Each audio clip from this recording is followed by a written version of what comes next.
ফোনে চার্জ থাকছে না কেন, চার্জ দিলে কিছুক্ষণ পরেই শেষ। আজ আমি দেখাবো চার্জ ধরে রাখার 3টা গোপন সমাধান, যেগুলো অন করলে আপনার ফোনের চার্জ থাকবে অনেক বেশি সময়। অনেকেই ভাবে ফোনের ব্যাটারি নষ্ট হয়ে গেছে বা ব্যাটারি দুর্বল হয়ে গেছে, কিন্তু আসল সমস্যা লুকিয়ে আছে ফোনের কিছু সেটিং এর ভেতরে। এই 3টা সেটিং ঠিক না করলে 100% চার্জেও কাজে আসবে না। তো চলুন দেখিয়ে দিচ্ছি। তার আগে বলছি, ভিডিওটা ভালো লাগলে লাইক একটা অবশ্যই করবেন। তো শুরুতে আপনার ফোনের যে সেটিং রয়েছে, মেন সেটিং ওপেন করবেন, তারপর স্ক্রল করে নিচের দিকে আসবেন, ব্যাটারি অপশনটার মধ্যে ট্যাপ করবেন। এখানে আসার পর শুরুতে আপনি যে কাজটি করবেন সেটি হচ্ছে কারেন্ট মোড বা ব্যাটারি সেভার মোড, এই অপশনটার মধ্যে ট্যাপ করবেন। তারপর এখানে ব্যালেন্স মোড বা ব্যাটারি সেভার মোডের মধ্যে সেট করে দিন। এটা অন করে দিলে আপনার ফোনের ব্যাকগ্রাউন্ডে যে অ্যাপগুলো অযথা চলতে থাকে সেগুলো অটোমেটিক ব্যাকগ্রাউন্ডে ডিসঅ্যাক্টিভেট করে দেবে, যার ফলে আপনার ফোনের চার্জ কিন্তু অনেক অধিক সময় টিকে থাকবে। তারপর রেডমি মোবাইল হলে ব্যাটারির যে অ্যাডিশনাল ফিচার থাকবে সেখানে ট্যাপ করবেন। তো এখানে দারুণ একটা অপশন দেওয়া রয়েছে, যেখান থেকে কিন্তু আপনার ফোনের চার্জ অনেক অধিক সময় টিকিয়ে রাখতে পারবে। এখানে দেখুন clear cache when device is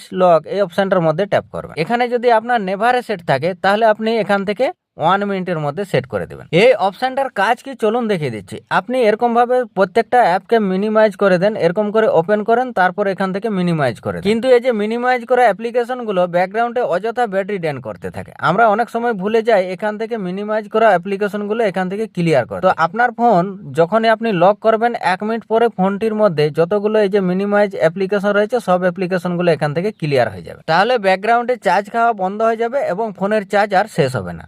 তারপর আপনি আরেকবার সেটিংস এর মধ্যে চলে আসবেন। এখান থেকে আপনি স্ক্রল করে নিচের দিকে আসবেন, যেখানে অ্যাপস লেখা রয়েছে অ্যাপ সেটিংটার মধ্যে ট্যাপ করবেন। তারপর এখান থেকে ম্যানেজ অ্যাপস অপশনটার মধ্যে ট্যাপ করবেন। এবার এখান থেকে আপনি সোশ্যাল মিডিয়া বা গেমিং অ্যাপের জন্য আপনি একটা সেটিং বন্ধ করে রাখবেন, দেখবেন আপনার ফোনের চার্জ কিন্তু অধিক সময় টিকে থাকবে। তার জন্য আপনি অ্যাপটির মধ্যে ট্যাপ করবেন।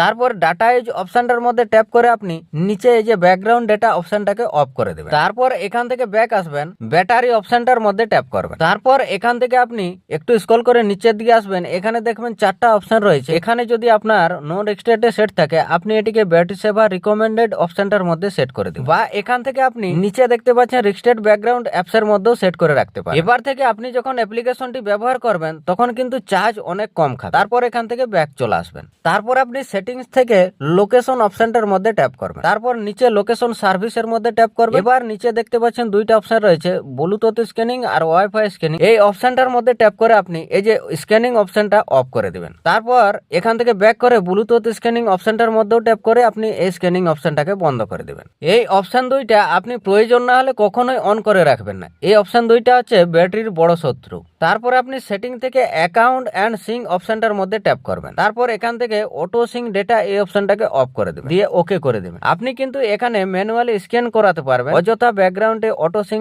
কখনোই অন করে রাখবেন না। এটা থেকে ফোনের চার্জ আরো অনেক দ্রুত পরিমাণে শেষ হয়। আপনি এই অপশনটা অফ করে দেবেন। এই 3টা গোপন সমাধান আজই ঠিক করে নিন, আপনার ফোনের চার্জ নিয়ে আর কোনো টেনশন থাকবে না। এই দরকারি কাজের ভিডিওটা যদি একটু কাজে লেগে থাকে তাহলে একটা লাইক করবেন, আরো এমন টেক টিপস পেতে চ্যানেলটা সাবস্ক্রাইব করে রাখবেন। ধন্যবাদ।